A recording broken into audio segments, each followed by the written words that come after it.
Assalamualaikum warahmatullahi wabarakatuh. Sebuah puisi karya Lutfiana Alfia yang berjudul Cinta Pertama Seorang Putri.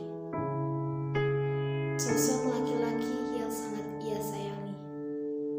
Entah bagaimana ia bersikap, entah bagaimana ia berperilaku, semua akan terlihat sempurna di mata putri itu.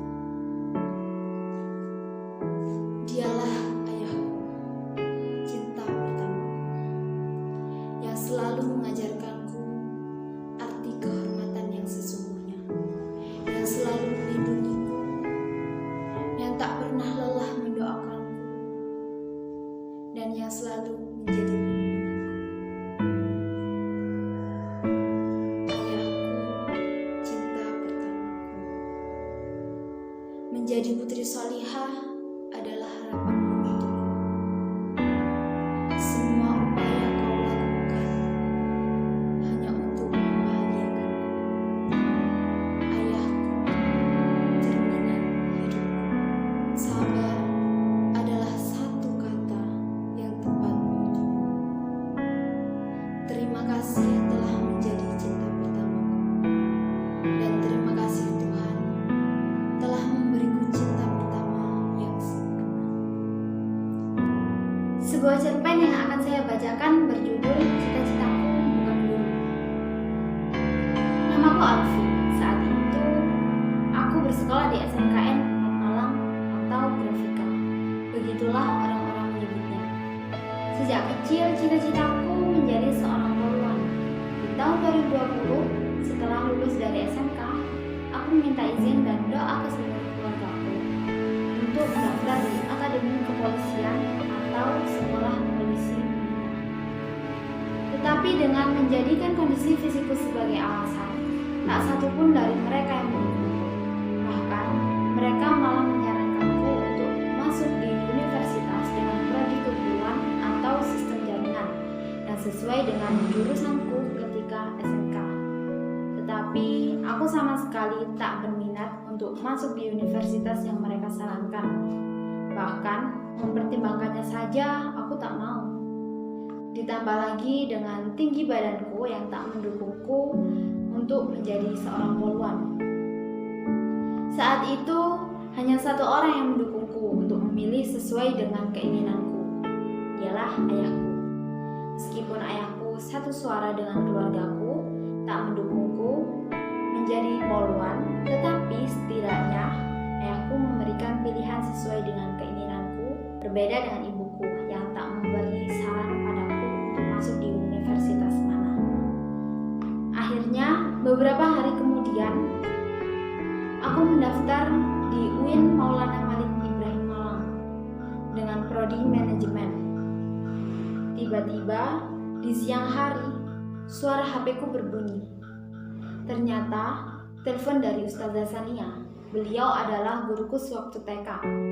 Melalui percakapan telepon itu, beliau menyampaikan salam dari Kiai Haji Marzuki Musta'omar, Ketua PWNU Jawa Timur, dan beliau berkata, "Mbak Fiana, tadi pihak dari PCNU menyampaikan kepada saya, alhamdulillah sampean dapat beasiswa kader NU di Universitas Raden Rahmat Kepandien IAI Al-Qalam Gondang Legi dan rekrutmen IPPNU di Universitas Islam Malang." Seketika air mataku menetes dan tak percaya akan hal itu, karena aku tak pernah mencari tahu tentang beasiswa apapun, termasuk juga beasiswa kader NU. Baik, lengkap sudah dilemaku mendengar kabar tentang beasiswa ini. Entah siapa yang mengajukan namaku di beasiswa itu. Pastinya aku sangat berterima kasih, meskipun hal ini membuatku semakin dilema, tapi aku juga bahagia ada seseorang di sekitarku yang sampai sekarang tanpa aku ketahui siapa itu, dia sangat mempedulikanku. Kemudian, sembari menunggu tes di UIN Maulana Malik Ibrahim Malang, aku sholat istiqoroh dan meminta yang terbaik kepada Allah SWT di setiap malam. Tak lama kemudian kemudian, selang beberapa hari, aku berpikir bahwa aku seorang kader NU. Organisasi yang kuikuti pun Pelajar Putri NU, dan aku pun mendapat beasiswa NU. Seketika hatiku tergerak untuk mendaftar di Universitas Islam Malang dengan prodi manajemen karena aku memang tertarik untuk belajar tentang manajemen, dan prodi PGMI kupilih tanpa alasan. Ternyata aku masih masuk di gelombang 1, dan pihak administrasi Unisma menyarankanku untuk segera daftar ulang karena keesokan harinya sudah masuk di gelombang 2. Malamnya aku menyampaikan hal itu pada kedua orang tuaku. Mereka pun terkejut karena sebelumnya aku tidak bilang kalau akan mendaftar di Unisma. Kedua orang tuaku pun menyuruhku sabar karena belum ada uang untuk daftar ulang kuliahku, dan ibuku berjanji masuk di gelombang berapapun itu tak masalah, yang penting aku bisa kuliah. Dari situ aku berpikir untuk mengurangi beban orang tuaku.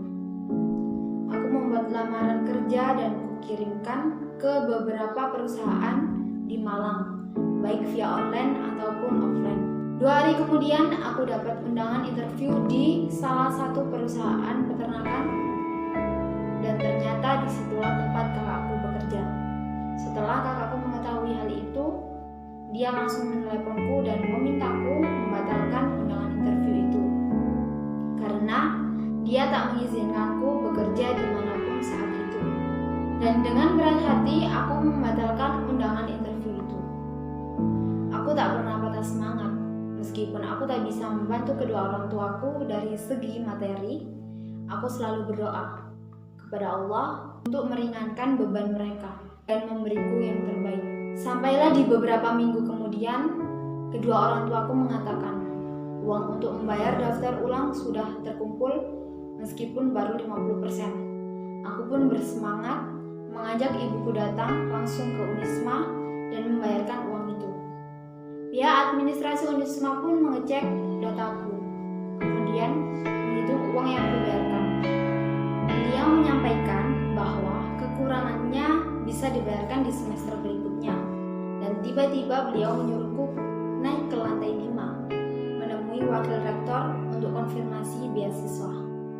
Beberapa menit kemudian setelah wakil rektor mengkonfirmasi data diriku, aku disuruh kembali ke bagian administrasi. Ternyata di saat itu juga pihak administrasi Unisma menyampaikan beasiswa rekrutmen IPPNU yang kudapat langsung di ACC, yang seharusnya kekurangan biaya DPP ku 50% berubah menjadi 25%. Tak hanya sampai di situ, sebelum resi pembayaran pun dicetak, ibuku yang awalnya duduk di kursi belakang melangkahkan kakinya menuju ke depan dan tiba-tiba mengatakan ke pihak administrasi Unisma, "Mbak, atas nama Lutfiana Alfiah tidak jadi masuk di prodi manajemen. Masukkan saja di prodi keduanya, prodi PGMI." Tak hanya kaget seketika itu, aku kecewa dan malas berbicara padaku karena ibu selalu mengambil keputusan tanpa sepengetahuan. Saat itu, aku pun tak peduli dengan apa yang beliau katakan. Singkatnya, setelah aku menyelesaikan administrasi pendaftaran, foto KTM, dan mengambil jas Unisma, 1 jam kemudian aku pulang dan sampailah aku di rumah dengan muka sebal dan di sepanjang jalan itu tak sepatah kata pun keluar dari mulutku. Singkat cerita, kemudian aku mencoba menerima pilihan ibuku dan menjalankan kuliahku di prodi PGMI Unisma dengan sabar. Dan tak sampai hanya di situ, ternyata ada yang berubah. Yang seharusnya aku membayar kekurangan DPP 25% dan UKT, entah dari mana asalnya kekurangan DPP itu tertulis lunas dan hanya UKT yang harus kubayarkan. Alhamdulillah, lagi-lagi rezeki tak terduga datang, dan sejak saat itu pengabdianku pada NU dan IPPNU semakin semangat. Meskipun aku tak bisa meraih cita-citaku untuk menjadi seorang polwan, tapi aku tetap bisa belajar mengasah kedisiplinanku di lembaga KPP IPPNU. Aku juga diajarkan materi PPGD untuk memberikan pertolongan pertama pada orang-orang di sekitarku yang mengalami kecelakaan. Dengan begitu, aku juga bisa mulai membahagiakan kedua orang tuaku sesuai dengan apa yang mereka inginkan. Dan kalimat terakhir, Alfi yang sekarang bukan Alfi yang dulu. Menempuh pendidikan dengan terpaksa untuk menuruti keinginan seorang ibu. Tapi Alfi yang sekarang adalah seorang mahasiswi Unisma yang menjalankan pendidikan sesuai dengan keinginan seorang ibu dan melakukan semua itu dengan ikhlas dan bahagia. Sekian, wassalamualaikum warahmatullahi wabarakatuh.